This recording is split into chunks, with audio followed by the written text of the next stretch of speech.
Guten Abend, liebe für mich im Moment unsichtbare Freundinnen und Freunde guter Musik. Schön, dass Sie gekommen sind zu unserem kleinen vorbereitenden Gespräch. Die Big Band des Hessischen Rundfunks, die HR Big Band, wird heute unter ihrem Chefdirigenten Jim McNeely Musik von 3 großen Jazzkomponisten spielen. Diese 3 Jazzkomponisten sind Igor Strawinsky, Duke Ellington und Jim McNeely. Und darüber werden wir jetzt ein bisschen reden.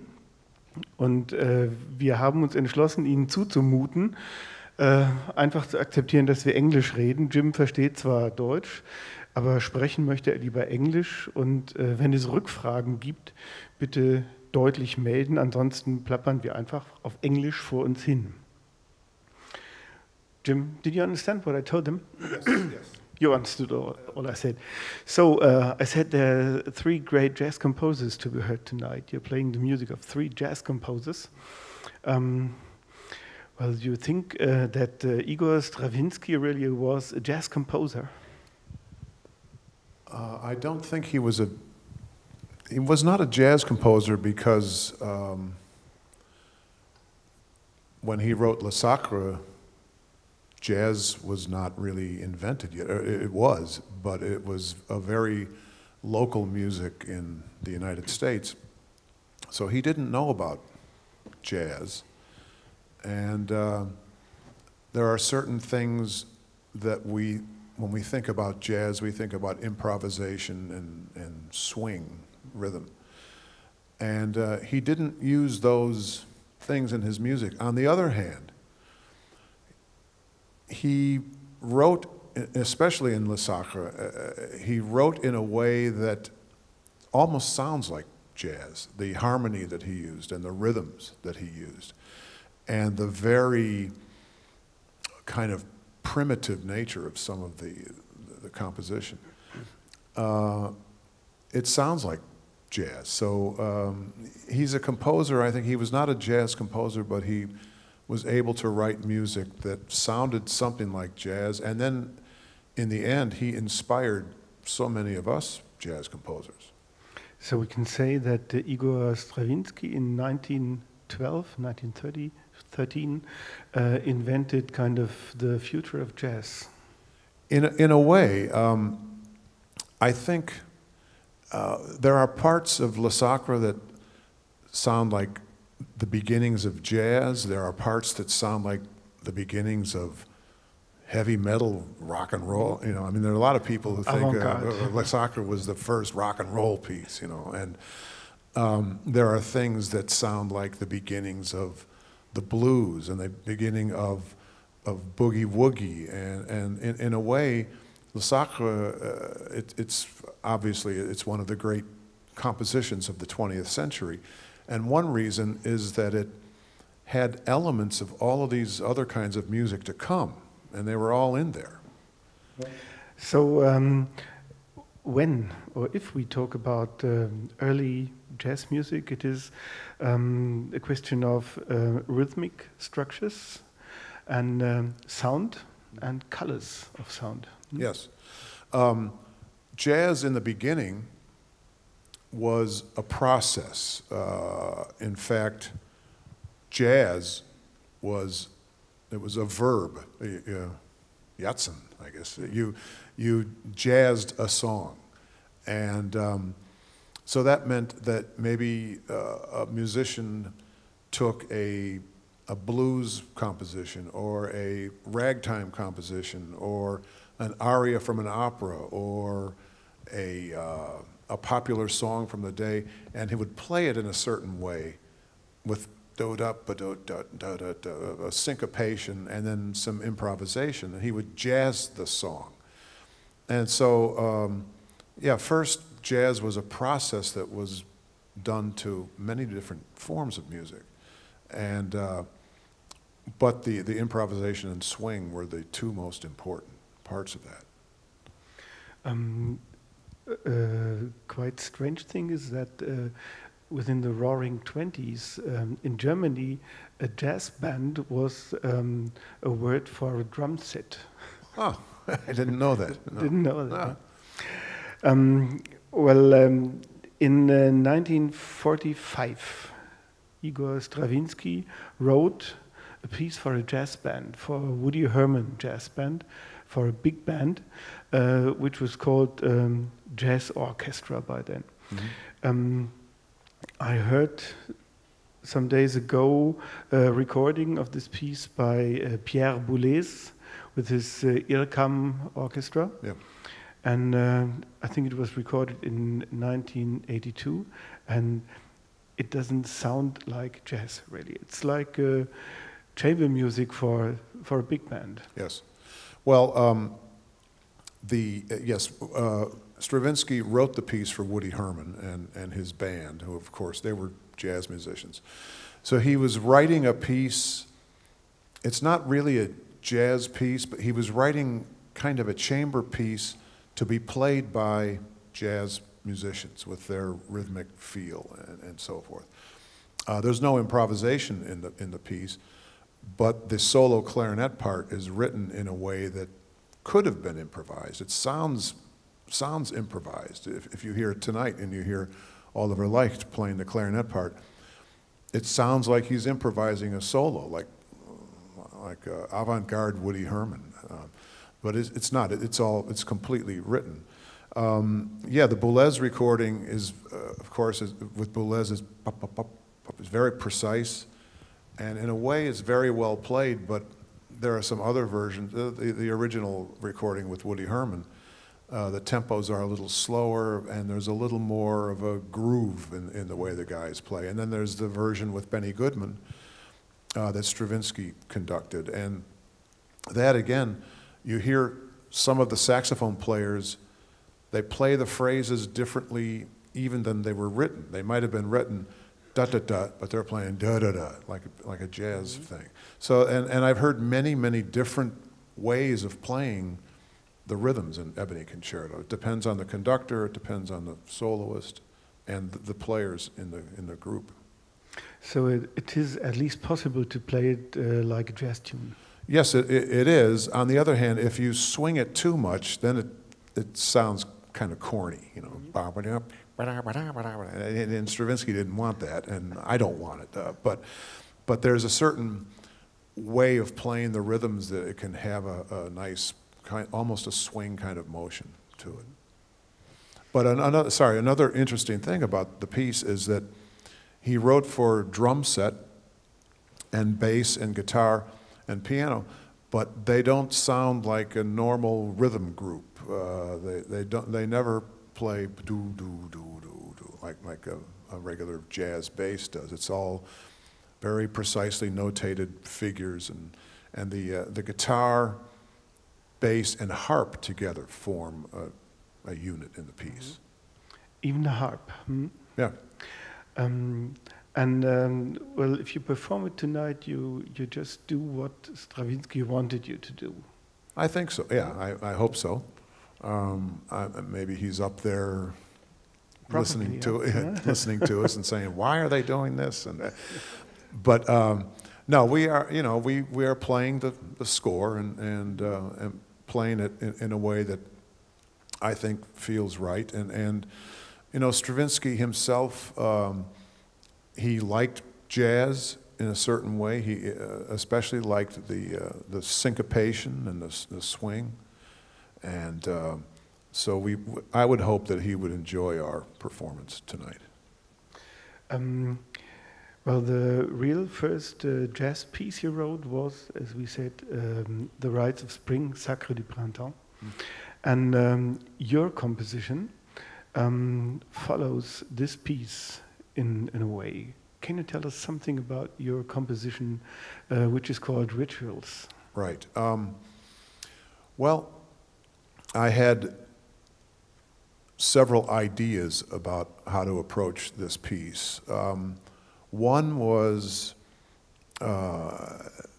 if you know the story of the Odyssey, Homer's Odyssey, the old Greek story, And then James Joyce wrote a novel called Ulysses, which is, in general, the same story. And as you're reading Ulysses, you read about a character and you say, oh, that's the Cyclops, and oh, those are the Sirens. But he wrote about them in a very different way, and it's Dublin in right around the time of Le Sacre, actually.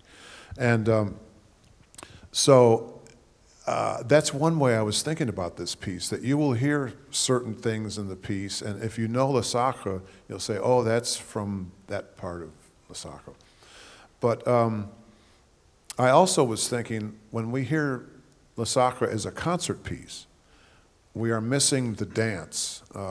Even though Le Sacre is now part of the concert repertoire, and most of us have probably heard performances of it without ballet.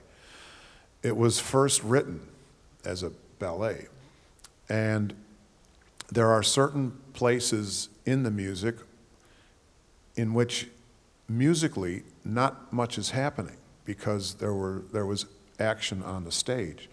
So I thought that Chris Potter, who's an incredible young tenor saxophone player from the jazz world, I thought he would give us some of that energy that normally you would get from the dancers. Now, he will not be wearing a tutu, and it won't be that silly. But I hope he won't be sacrificed. No. Yes, in the original, the young lady is chosen, and then she dances herself to death. And in my piece, I have Chris almost plays himself to death, and then he comes alive again. The band is pushing him, and come on, and he comes back in a bit of, he's different, but he survives. So yeah. There is a coda you wrote for him.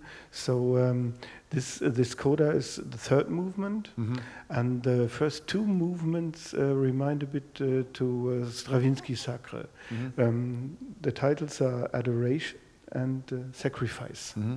So we hear really two movements, just like Stravinsky's without ballet. Yeah, yeah, and I took some of the rhythms and the harmonies from Le Sacre, which, as a jazz composer, I and many jazz composers, we use these rhythms and harmonies even if we even don't know the score to Le Sacre. They are part of the jazz composer's language. And that's the influence that Stravinsky has had on us jazz composers. So the first two movements, there are many things that sound like things in Le Sacre. All of the melodies are different because Stravinsky used Lithuanian folk melodies for his melodies. After some years, he started to say, no, I except for the opening very famous melody, da da da da da da. He said, yes, that's a Lithuanian folk song, but the rest of the melodies I made up myself. But there's been a lot of research done that shows that really he took these folk songs and changed them. He worked with them as a composer would. So I decided I took elements of the blues, and there's also there's an old medieval song called L'Homme Armé, the armed man, which was kind of the first hit song in the history of music. It was a song that back in the Middle Ages that many composers used as the basis for pieces. So I used that, I used L'Homme Armé as part of this. So I used other melodies and reworked them to give it my own sense of self, the piece. And you don't use string sections for finding special colors? No. It's not necessary, huh? Well, first of all, we don't have them. The string writing in Le Sacre is incredibly rich.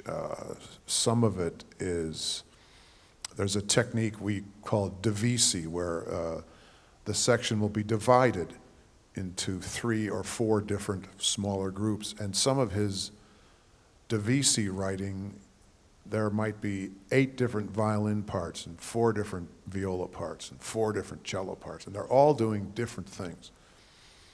Well, there's no way that I can do that with a big band, so I had to say, well, we don't think about the string music very much, except if it's a very important part of the harmony, then I would use it, but I couldn't use strings. I'd use other instruments in the band.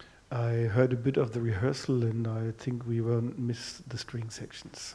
I hope not. Yeah, it's, you know, at first I thought, well, we could use a keyboard. We in the band we have a big synthesizer that kind of sounds like strings, and I thought, well, we could use that, but I thought, no, we don't have strings, so I will not write like strings. And I'm writing a piece for these wind instruments, and so I'm writing the music for them, and I'm not thinking about the strings. Okay, Jim, and third jazz composer you're playing tonight is Duke Ellington. Ellington really was a fan of Stravinsky. He was one of his favorite composers. Mm-hmm. And tonight you'll be playing some pieces by the early Ellington. Mm-hmm. Yeah, some of them come from the time when he first had his first big gig, as we say. His first big gig was at the Cotton Club in New York. And about half of the music that we're playing tonight from Ellington stems from that time of his career in the late 20s. And the music, the arrangements we play were all written by Joachim Keller, who was a former chief conductor of the HR Big Band. Some of the pieces are directly from the recordings. They're just exactly the way Ellington played them. And a couple of them Joachim arranged in his own very special way. But the harmony, Ellington's harmony, was very similar to Stravinsky. Mm-hmm. And they worked in a very similar way. They would both sit at the piano and play things, and they would play something on the piano and say, oh, I'll write that for the band. Stravinsky worked that way with Sacre, and so did Ellington. So they worked in the same way in one sense. Starting on the piano. Yeah. All two of them. And when you... So did you, huh? Yeah, oh yeah. Most of the people I know who are jazz composers started out as playing the piano. And then you get this crazy idea that, hey, if I play this and I write it for different musicians, it'll sound okay, and then you go from there. But Ellington worked that way most of the time. He always, when he traveled, he always had a piano in his hotel room, and so he was always working and always composing. Just one more question, a bit more general question before we finish this talk. This very special institution of a radio big band, is there something like that also where you come from in the United States? No, there is not. The closest thing we have to the radio big band would be, say, Jazz at Lincoln Center, which is a big institution that, of course, it's the home of the New York Philharmonic, it's the home of the Metropolitan Opera, New York City Ballet, and also the program with Wynton Marsalis. And they have a full-time big band that plays a lot of different kinds of projects and a lot of different kinds of programs. Other than that, we don't have anything like the radio bands here in Germany, which is, it's a pity. On the other hand, I love working with this band, and I'm so happy to have the opportunity to work with them. And I've worked with the band now since 2002. Yeah. So I feel like I have a very good relationship with them. But unfortunately, we do not have anything like this in the U.S. We still have some big bands that exist. I'm still a member of the Vanguard Jazz Orchestra, which plays on Monday nights in New York City. It started out as 50 years ago as the Thad Jones Mel Lewis Jazz Orchestra, and it's kept going now for many years. But we don't have we don't do many concerts like this, and we don't have the money. Then it's just not there. So that's why I'm very happy to be part of the HR Big Band. Thanks for that, Jim. You're welcome. Thank you very much. Okay. And I think we all are looking forward to the results of the great work you do with the HR Big Band. Well, thank you. Thank you. Looking forward to the concert tonight. Thank you for coming. Vielen Dank fürs Zuhören.